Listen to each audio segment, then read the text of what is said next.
एक महत्त्वाची बातमी, गडचिरोलीची जागा हरल्यास राजकारणातून संन्यास घेईन असं वक्तव्य काँग्रेसचे नेते आणि राज्याचे विरोधी पक्षनेते विजय वडेट्टीवार यांनी केलं आहे।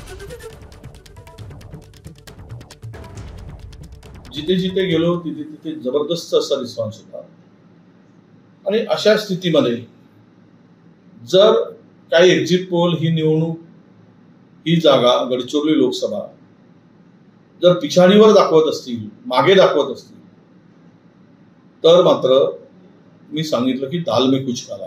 जर ही गडचिरोलीची जागा आम्ही हारत असू, आम्हाला पराजय होत असेल, तर पुढच्या निवडणुका लढूच नये, राजकीय संन्यास घ्यावा। जी ही सीट आमची हारली तर आम्ही यापुढे निवडणूक लढणार नाही, हीच भूमिका आता आमची असणार आहे।